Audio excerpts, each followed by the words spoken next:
নমস্কার বন্ধুরা, বাংলা সিরিয়াল সমাচারে তোমাদের সবাইকে স্বাগত জানিয়ে শুভ বিবাহের আজকের পর্বের রিভিউ আমি শুরু করছি। শুরুতেই দেখতে পাচ্ছি যে তেজ সুধাকে বলছে কাপড়টা চেঞ্জ করে নিন, না হলে ঠান্ডা লেগে যাবে। দিয়ে আলমারি থেকে একটা কাপড়ও বের করে দেয়। বলছে না, আমি কোনো কিছু চেঞ্জ করতে পারবো না। বলে না হলে ঠান্ডা লেগে যাবে আর আমাকেই সেবা করতে হবে। সুধা বলছে আমার ভালো মন্দ নিয়ে আপনাকে ভাবতে হবে না, আমারটা আমি বুঝে নেব। তেজ বলছে তাহলে জ্বর আসলে বলতে যাবেন না। সুধা বলছে আমি নিজেকে সামলে রাখতে জানি। বলে হ্যাঁ দেখলাম তো, বীরাঙ্গনা নারী। বলে একদম এই নামে আমাকে ডাকবে না। সুধা বলছে আমাকে কে কি নামে ডাকবে সেটা শুধুমাত্র আমি ঠিক করব, কেউ নয়, আর আমি আপনার মুখ থেকে ওই নামটা শুনতে চাই না। তেজ বলছে এই নামটা শুনলে তোমার অতীতের কথা মনে পড়ে যায়, তাই তুমি নামটা ধরে ডাকতে বারণ করছো। বলে একদম আমাকে উল্টোপাল্টা কথা বলবেন না। এরপর তেজ যখন আবার রুক্মিণী করে কথা বলছে, তখন সুধা বলছে এই যে এটাই সত্যি যে আমি রুক্মিণী। তেজ তখন বলছে সুধা ছাড়া আপনাকে কোনো নাম মানায় না, সে তো আপনি ওরকম করছেন তাই রুক্মিণী বলে ডাকছি, না হলে আমার কাছে আপনি সুধাই। তেজ বলছে স্বীকার তো আপনাকে করতেই হবে যে আমি সুধা, না হলে বেশ কয়েকদিন মানে অনেক দিন আপনাকে এই তেজ বসু মল্লিকের সাথে এই ঘরে থাকতে হবে। সুধা শুনে অবাক, বলছে কি? বলে হ্যাঁ। এদিকে ঝিনুক তরিকে খেলতে বলে প্রীতমকে ফোন করছে আর বলছে আমাদের সন্দেহটাই ঠিক ছিল, এই সব কিছুর পেছনে তেজ বসু মল্লিকই আছে। ওদিকে তো সুধাদের ওখানে কারেন্ট চলে গেছে, সুধা ভয় পাচ্ছে, অন্ধকার হয়ে গেছে। তেজ হাসছে, বলছে দেশের বাড়ি, প্রায় কারেন্ট যায়, আর তাছাড়া বাইরে বৃষ্টি হচ্ছে, সুতরাং এটা তো হওয়া স্বাভাবিক। সুধাকে শাড়িটা দিয়ে বলছে আপনি ঝটপট চেঞ্জ করে নিন, আর তেজও ওদিক থেকে নিজের মানে পাঞ্জাবি বের করে চেঞ্জ করছে। সুধা বলছে এ কি আপনি কি করছেন? বলে কেন চেঞ্জ করছি? বলে আপনি একটা মেয়ে মানুষকে কিভাবে সম্মান করতে হয় আপনি জানেন না, আপনি আমার সামনে চেঞ্জ করছেন। বলে কিছু করার নেই, চেঞ্জ করলে এখানেই করতে হবে আর আপনাকেও। এই বলে তেজ চেঞ্জ করতে শুরুও করে দেয়, আর সুধা অন্যদিকে ঘুরে আছে আর অস্বস্তি ফিল করছে। তেজ তখন চেঞ্জ করে নেওয়ার পর সুধা ওদিকে আর চোখে দেখছে হয়েছে কিনা, দেখছে হয়ে গেছে। তেজ বলছে আমি প্রথম দেখলাম যে কোনো স্ত্রী তার স্বামীকে স্বামী যখন চেঞ্জ করছে তখন আর চোখে দেখছে তাকে। সুধা বলছে আপনি মহা অসভ্য লোক। এরপর সুধা বলছে আপনার সাথে এই এক ঘরে থাকার থেকে না বাইরে বৃষ্টির মধ্যে থাকা ভালো। এরপরে সুধা দরজা খুলতে গিয়ে দেখে দরজা বাইরে থেকে কেউ লক করে দিয়েছে। বলে এ কি, দরজা থেকে কেউ বাইরে থেকে লক করে দিয়েছে? তখন সুধা তো বলছে খুলুন খুলুন, দরজাটা খুলুন। ওদিকে তেজের বাড়িতে আশুতোষকে ঠাম্মি বলছে তুমি যে করেই হোক তেজকে বাড়ি ফিরিয়ে আনার ব্যবস্থা করো। ইশিকা বলছে আচ্ছা, তেজ আর রুক্মিণী কি এখন একসাথে রয়েছে? এরপরে আশুতোষ কিছু বলতে যাবে কি ইশিকাকে, তখন প্রীতম চলে আসে আশুতোষের কাছে। বলে এ কি আপনি এখানে? বলে হ্যাঁ। প্রীতম বলছে আপনার মানে আমি আসতে বাধ্য হলাম এই সময়, আসলে থানাতে গেছিলাম, আপনাকে পাইনি আমি, তাই এসছি। অনিমেষ বলছে আপনার সাহস দেখে আমি অবাক হচ্ছি, আপনি এভাবে আমাদের বাড়িতে ঢুকে আসতে পারেন না। প্রীতম বলছে আমি কি করতে পারি না পারি সেটা না হয় পরেই বিচার করব। প্রীতম বলছে আমার ফিয়ান্সে মিসিং, আর আমি সাসপেক্ট করছি যে তেজ বসু মল্লিক সুধাকে মানে রুক্মিণীকে কিডন্যাপ করেছে আর এখানেই কোথাও লুকিয়ে রেখেছে, আপনি প্লিজ বাড়িটা সার্চ করার ব্যবস্থা করুন। তখন অনিমেষ আবার রেগে যায়, বলছে আমাদেরকে কি আপনার কিডন্যাপার বলে মনে হচ্ছে? বলে তেজ তরিকে যখন কিডন্যাপ করতে পারে তখন সুধাকেও অবশ্যই পারে। ইশিকা বলছে আপনি এসব কি বলছেন? তখন প্রীতম বলছে একদম ঠিক বলছি, তাই এই বাড়িতে চলে এসেছি সোজা। বলছে অফিসার আমি আপনাকে রিকোয়েস্ট করছি প্লিজ আপনার টিমকে বলুন আর বাড়িটা সার্চ করুন। অনিমেষ বলছে আমি বাড়িটা সার্চ করব? আপনি কি বলছেন? যে কোনো কিছুর জন্য ওয়ারেন্ট লাগে, আর অন্ততপক্ষে 48 ঘন্টা টাইম দিতে হয়, 48 ঘন্টা সময় দিন আগে, আগে দেখি আমরা, তারপরে থানাতে যাবেন, কমপ্লেন করবেন, ওয়ারেন্ট বের হবে, তারপরেই হবে সার্চ, তার আগে নয়। এদিকে প্রীতম আরও কিছু বলতে গিয়ে পেছন ঘুরে দেখে জ্যোৎস্নার হাতে সুধা আর তেজের বিয়ের ছবি, দেখে চুপ করে যায়। এদিকে সুধা সর্দি হাঁচি শুরু হয়ে গেছে। তেজ বলছে এই তো ঠান্ডা লাগা শুরু হয়ে গেছে, এবার তো আমাকেই সেবা করতে হবে, আর সেবা করতে গেলে কিন্তু কাছে আসতে হবে। সুধা আবার গটগট করে তাকাচ্ছে। তেজ বলছে আরে দূর থেকে সেবা করা তো সম্ভব নয় তাই না? তেজ আবারও চেঞ্জ করে নিতে বলছে আর আলমারি থেকে একটা তোয়ালাও বের করে দিচ্ছে। তেজ বলছে আপনি বললে আমি করিয়ে দিতে পারি। বলে একদম খবরদার না, আমি নিজেই করে নেব। এরপরে সুধা যখন টাওয়াল দিয়ে তার চুলটা মুছছে, তেজ কিন্তু এক জায়গায় বসে সুধার দিকে তাকিয়ে আছে। সুধা বলছে আপনি ওদিকে ঘুরে বসুন, আমি চাই না যে আমার দিকে কেউ ওই দুটো চোখ দিয়ে তাকিয়ে থাকুক। এদিকে ঝিনুকের কথা হয়ে গেলে ঝিনুক যখন ঘরে আসে, এসে দেখছে তরি নেই। সব জায়গায় তরিকে খুঁজছে কিন্তু কোথাও খুঁজে পাচ্ছে না। এদিকে সুধা কিন্তু টাওয়াল দিয়ে চুল মুছছে আর তেজ কিন্তু এক নজরে তার দিকে তাকিয়ে আছে। তাকিয়ে থাকতে থাকতে সুধার অনেক কাছে যাওয়ার চেষ্টা করছে, কিন্তু সুধা ততই দূরে যাচ্ছে। বারবার তেজ এমনটা করছে আর বারবার সুধা কিন্তু দূরে যাচ্ছে। এরপরে তেজ কল্পনা করতে থাকে যে সুধা নিজেই তার কাছে আসছে। এরপরে যখন ধ্যান ভাঙে দেখে যে না, সুধা অনেকটা দূরে দাঁড়িয়ে আছে। এরপরে তেজ আবারও সুধার কাছে আসে।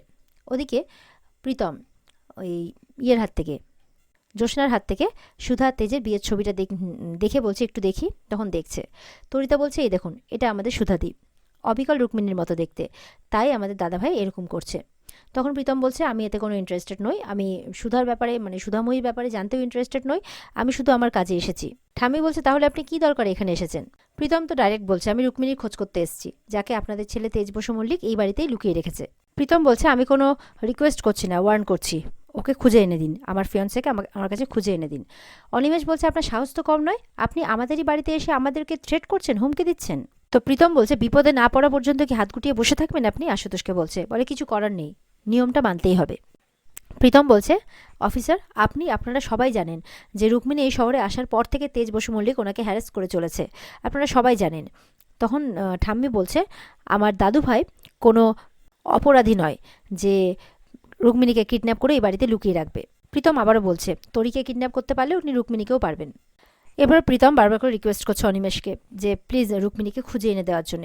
তখন জ্যোৎস্না বলছেন বড় এসছে চিন্তা করার, শুনুন আপনাকে একটা কথা বলে দিই, সুধার চিন্তা মানে আমার ভাইয়ের থেকে বেশি আর কেউ করতে পারবে না।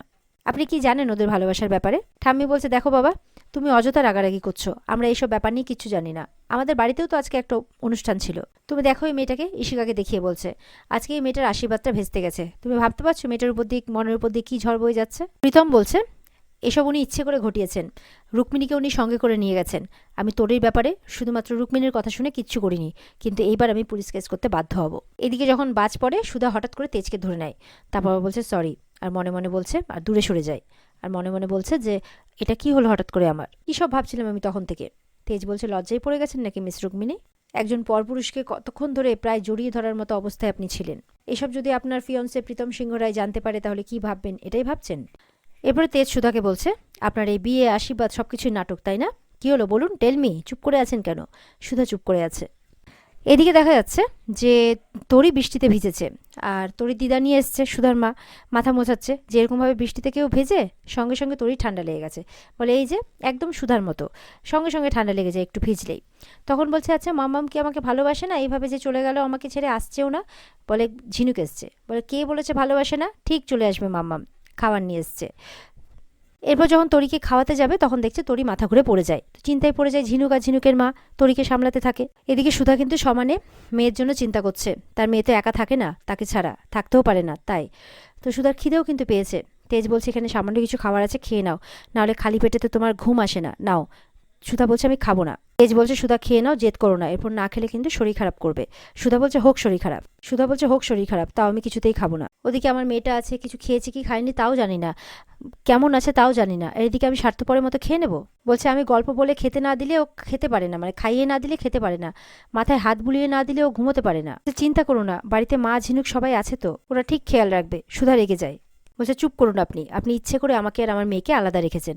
তেজ বলছে তোরির জন্য তোমার খুব কষ্ট হয় না? বলে হ্যাঁ হবে না, ওকে আমি 9 মাস 10 দিন গর্ভে রেখেছি, ও জন্মানোর পর প্রত্যেকটা মুহূর্ত আমি ওকে আগলে আগলে রেখেছি, আগলে আগলে বড় করেছি, যত্ন করেছি। মা আর সন্তানের এই নারীর টান না আপনার মতো মানুষ কোনোদিনই বুঝবে না। এই বলে তেজের কলারে হাত দেয়, আর তেজ কিন্তু আহ বলে ওঠে, মানে ব্যথা লেগেছে। তখন সুধা কলারটা সরিয়ে দেখছে যে তেজের গলার কাছে লাল হয়ে আছে। রুক্মিণী বলছে এই ক্ষতটা, এই চোটটা এখানে কি করে হলো? তখন রুক্মিণীর মনে পড়ছে গুন্ডাগুলো তো ধরেছিল, মারছিল। তখন বলছে ও ওই গুন্ডাগুলোর সাথে মারপিট করতে গিয়ে লেগেছে, আপনি আগে বলেননি কেন?